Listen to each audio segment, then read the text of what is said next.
You have spent your entire life looking at other people and wondering why you do not measure up. And here's the part nobody tells you. That feeling was put there on purpose, not by you, not even by the people around you.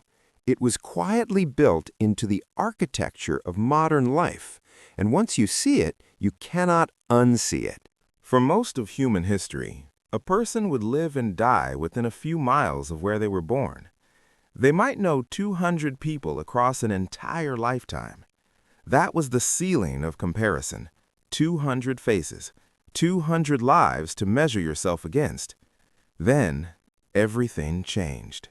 The printing press, photography, television, and eventually a small glowing screen in your pocket gave you access to billions of people.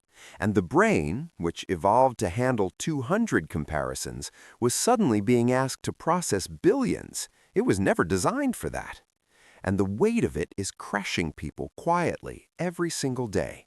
Here is what researchers discovered when they began studying social comparison seriously. The brain does not passively observe other people. It actively ranks. Every time you encounter someone, a part of your mind is already calculating whether they are more successful, more attractive, more ahead. This is not vanity. This is ancient survival wiring that once helped your ancestors understand where they stood in a group. But that same tool is now being used against you. The people you are comparing yourself to are not real representations of life. They are highlight reels, polished, curated, carefully designed to generate admiration. You are measuring your entire unfiltered reality against someone else's best possible angle, and then wondering why you always come up short. The psychologist Leon Festinger found that this drive is not a personal flaw. It is a loop with no exit, and most people spend their whole lives running inside it without ever knowing the loop exists. Researchers studying life satisfaction across cultures found something that contradicted almost everything the comparison economy is built on. The people who scored highest on genuine well-being were not the ones who had more. They were the ones who had stopped measuring. Not because they gave up, but because they had built a deep relationship with their own values and their own definition of a life well lived.